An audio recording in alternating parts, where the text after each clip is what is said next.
गुरुग्राम में 10 साल के एक मासूम के साथ छेड़छाड़ का मामला सामने आया है। 22 वर्षीय एक धर्म प्रचारक पर इसके आरोप लगे हैं। लोगों ने धर्म प्रचारक को मौके पर ही पकड़ लिया। यूपी के शामली का बताया जा रहा है आरोपी। धार्मिक स्थल पर खाना देने गई थी मासूम और वहां पर उसके साथ छेड़छाड़ का ये पूरा मामला सामने आया, जिसके बाद लोगों ने आरोपी को पकड़ लिया और आप देख सकते हैं कि इस आरोपी को पकड़कर पुलिस के हवाले कर दिया। तो गुरुग्राम का ये पूरा मामला है जहां पर 10 वर्ष की एक मासूम के साथ छेड़छाड़ की गई। 22 साल के एक धर्म प्रचारक पर इसके आरोप लगे हैं और इसकी जानकारी मिलते ही लोगों की भारी भीड़ वहां पर पहुंच गई और आरोपी को पकड़कर यहां पर उसके साथ मारपीट की गई। इसके साथ ही यूपी के शामली का ये रहने वाला बताया जा रहा है। धार्मिक स्थल पर ये बच्ची खाना देने गई थी और कहा यह जा रहा है कि इसी दौरान उसके साथ छेड़छाड़ की गई।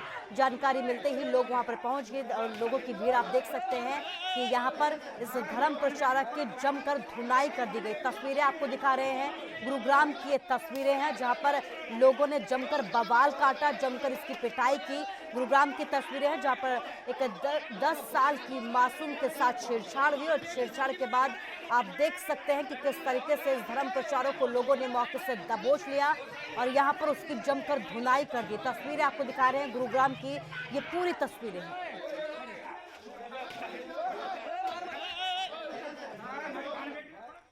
इस बीच खबर सोनीपत से है और सवाल उठने लगे हैं कि क्या जान को जोखिम में डालकर रस्में निभाना जरूरी है। शादी के बाद रस्म निभाने घाट पर पहुंचा एक इंजीनियर पानी की लहरों में समा गया। मां मदद के लिए यहां पर चीखती रही, चिल्लाती रही, लेकिन कोई आगे नहीं आया। वही प्रशासन की कार्रवाई पर भी यहां पर अब सवाल उठने लगे हैं। पैर पकड़े रे, मेरी मदद करो, मेरा बच्चा मेरे हाथों के सामने जान लग रहा है। मेरी मदद नहीं करी किसी ने, बहुत रिक्वेस्ट करी मैंने पुलिस वाले के भी पैर पकड़े कि मेरी मदद करो, मेरा बच्चा मेरे हाथों के सामने जान लग रहा है। मेरी नहीं मदद हुई। कागज कार्रवाई ऐसी तैसी जाएगी क्या? कागज कार्रवाई में ये कागज कार्रवाई मेरे बच्चे को लाएगी क्या? ये एक माँ का गुस्सा है। आंखों के सामने पानी की इन्हीं लहरों में कलेजे का टुकड़ा गुमशुदा हो गया। महिला मदद के लिए चीखती रही कि कोई उसके लाल को बचा ले, लेकिन खाकी वर्दी भी कागजी कार्यवाही में उलझी रही। सरकार क्या अंधी हो रही है? क्या प्रशासन मर गया?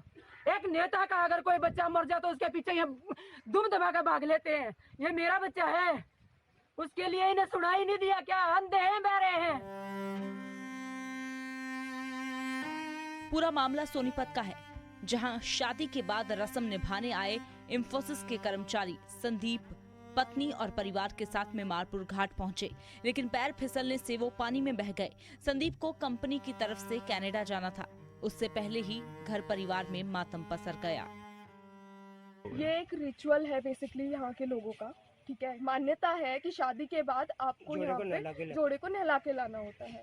तो हम लोग अभी बाहर जाने का कुछ प्लान कर रहे थे, तो इसलिए हम लोग नहाने आए थे। ये भी है कि जी मंडे को आपको कनाडा जाना था? हाँ जी बिल्कुल। क्या करते थे जी आपके इसमें? इंफोसिस में। हादसे की खबर के बाद पुलिस तो मौके पर जरूर पहुंची, लेकिन तब तक काफी देर हो चुकी थी। क्या जरूरी है चलाना? ये इस घाट को बंद कर दो। उम्मेदगढ़ गांव का है एक संदीप गौतम। सुबह ये सूचना आई थी, मैं अपने परिवार के साथ यहाँ नहाने के लिए आया था मारपुर घाट पर, जो धार्मिक मान्यता है उस हिसाब से। तो ये इसका पाँव फिसल गया, उसमें डूब गई। उसके बाद तो पहले भी टीम मारी हुई थी, उसके बाद हम भी आ गए थे मौके पर। सोनीपत के गांव उम्मेदगढ़ के रहने वाले संदीप के परिवार ने कभी सपने में भी नहीं सोचा था कि शादी के बाद रस्म निभाने घाट पर जाना उनको इतना महंगा पड़ेगा। लेकिन सवाल है कि जिस घाट पर आए दिन हादसे होते हैं, वहां प्रशासन क्यों कुंभकर्णी नींद सोया हुआ है। सोनीपत से नितिन अंतिल, न्यूज़ 18।